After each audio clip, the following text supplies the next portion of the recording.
Sejam bem-vindos e bem-vindas ao meu canal. Se você ainda não me conhece, eu sou a Cristiane Nascimento e nessa aula eu vou falar sobre os créditos que serão pagos na recuperação judicial.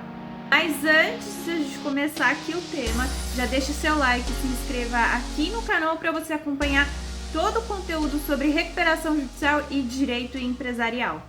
Para começar o nosso tema, o que você precisa saber é quais são os créditos sujeitos à recuperação judicial. Então está aparecendo aí na tela para você o artigo 49 da Lei 11.101 de 2005, que diz que estão sujeitos à recuperação judicial todos os créditos existentes na data do pedido, ainda que não vencidos. Isto quer dizer que se você detém um crédito com data anterior ao pedido de recuperação judicial, aquela data do ajuizamento do pedido de recuperação judicial, este crédito é sujeito aos efeitos da recuperação judicial e será pago nos termos do plano de recuperação judicial. Bom, essa discussão de quais são os créditos sujeitos à recuperação judicial chegou até o STJ, até o Superior Tribunal de Justiça. E essa discussão pacificou o entendimento sobre esse tema, de quais são os créditos sujeitos à recuperação judicial. Então, em seu voto, o ministro Cueva defendeu que a existência do crédito está diretamente ligada à relação jurídica que se estabelece entre o devedor e o credor, pois é com base nela que, ocorrido o fato gerador, surge o direito de exigir o crédito. Ou seja, qual foi a data do inadimplemento da empresa? Qual foi a data do fato que gerou o crédito? Se for em data anterior ao pedido de recuperação judicial, então é um crédito sujeito. O fato gerador aqui é a data do inadimplemento. Então é ele que vai ali nortear a sujeição do crédito. E ainda nessa decisão, nessa discussão que teve, o ministro disse o seguinte: é oportuno consignar que esse entendimento é o que melhor garante o tratamento paritário entre os credores, pois se a existência do crédito dependesse de declaração judicial, algumas vítimas do mesmo evento danoso poderiam, a depender do trâmite processual, estar submetidas aos efeitos da recuperação judicial. A sujeição do crédito não depende de declaração judicial. Então vamos supor que exista uma discussão sobre determinado crédito, se a empresa realmente tem que pagar ou não aquele credor e qual é o valor correto, ou seja, um crédito ilíquido, está discutindo ainda qual é o valor.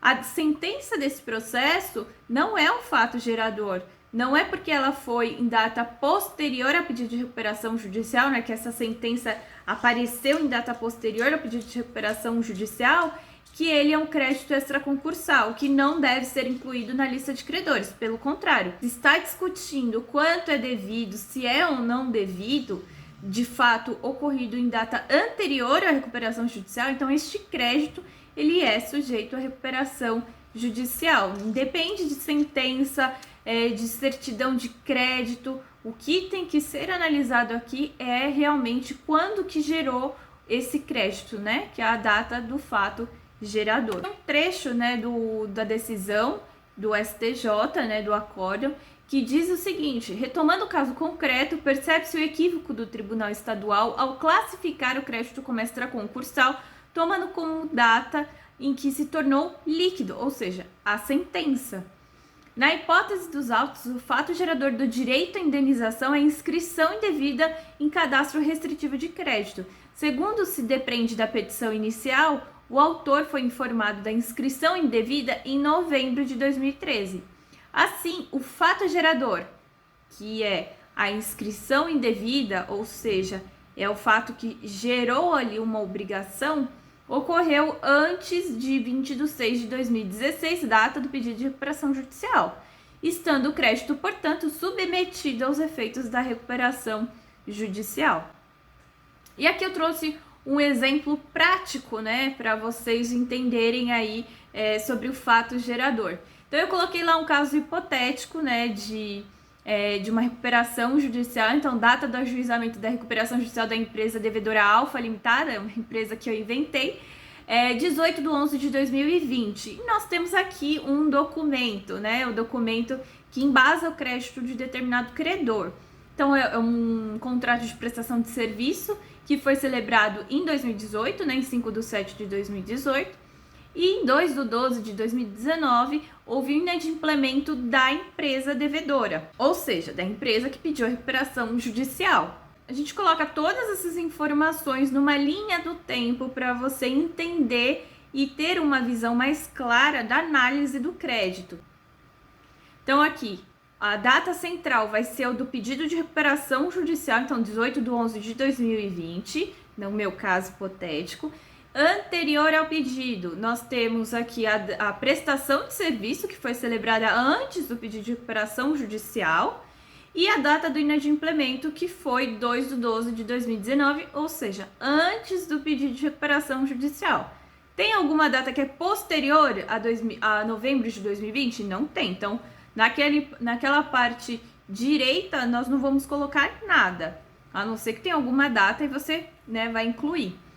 Mas aqui, se atente, se a data do inadimplemento, então, desse contrato foi anterior ao pedido de recuperação judicial, então o fato gerador dele é anterior ao pedido de recuperação judicial, então esse crédito, esse documento, ele é sujeito aos efeitos da recuperação judicial, ele vai receber nos termos do plano de recuperação judicial. Então você pode utilizar essa linha do tempo para você fazer a análise do crédito, coletar essas informações e colocar nessa linha do tempo para você visualizar melhor se o crédito ele é ou não sujeito à recuperação judicial.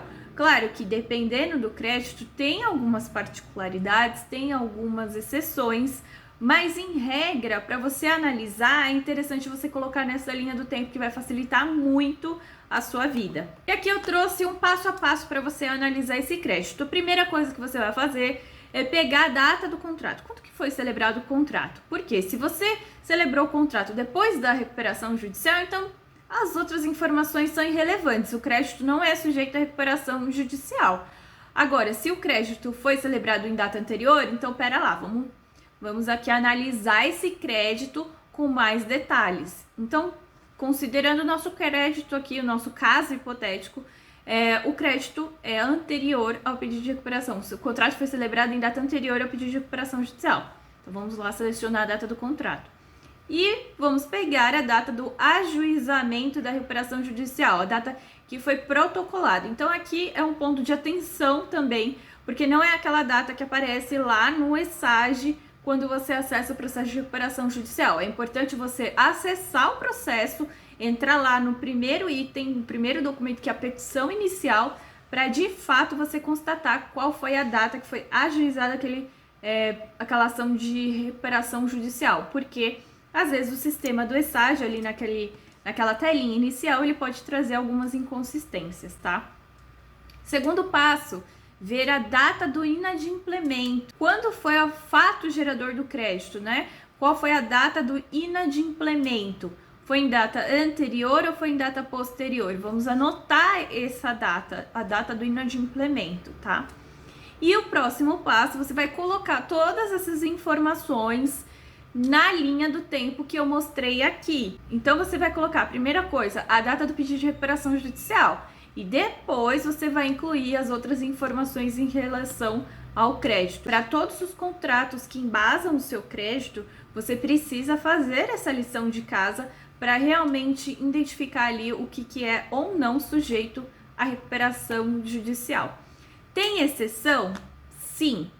Então, a exceção está lá no artigo 49, parágrafo 3º da Lei 11.101 de 2005, que diz o seguinte: tratando-se de crédito titular da posição de proprietário fiduciário de bens móveis ou imóveis, de arrendador mercantil, de proprietário promitente vendedor de imóveis, cujos respectivos contratos contenham cláusula de irrevogabilidade ou irretratabilidade, inclusive em corporações imobiliárias ou proprietário em contrato de venda com reserva de domínio, seu crédito não se submeterá aos efeitos da recuperação judicial, não será incluída na relação de credores e não será pago nos termos do plano de recuperação judicial. E prevalecerão os direitos de propriedade sobre a coisa e as condições contratuais, observada a legislação respectiva, não se permitindo, contudo, durante o prazo de suspensão, que é aquele prazo de 180 dias de suspensão, período de stay, havendo a retirada do estabelecimento devedor dos bens de capital essenciais à atividade empresarial. Então, os bens não poderão ser retirados da empresa se são considerados bens essenciais, tá? Existe exceção da exceção? Existe. Se esses contratos aqui, previstos lá no artigo 49, parágrafo 3º, eles não estiverem bem formalizados, há sim a chance desse crédito ser discutido para inclusão na lista de credores e ser classificado não como crédito extraconcursal, que são os créditos não sujeitos à recuperação, mas como créditos quirografários, que são aqueles créditos que não detêm nenhuma garantia e serão pagos nos termos do plano de recuperação judicial. E lá naquela classificação de credores, ele é o terceiro da lista, né? Ele é a terceira classe a ser paga na recuperação judicial. A primeira são os créditos trabalhistas, a segunda a garantia real e a terceira são os créditos quirografários. E a missão dessa semana é você analisar os créditos, os contratos, selecionando todas as informações e colocar nessa linha do tempo que eu mostrei aqui nesse vídeo para você. E depois você me conta aqui nos comentários se facilitou a sua análise. Eu deixei também lá no canal do Telegram Recupera Empresa um modelo de uma análise mais detalhada de um crédito. Então, todas as informações além dessa análise do fato gerador que você precisa fazer para elaborar a sua tese. Se você gostou desse vídeo, já deixa o seu like e se inscreva aqui no canal para você acompanhar conteúdos de recuperação judicial e direito empresarial. Então, até a próxima!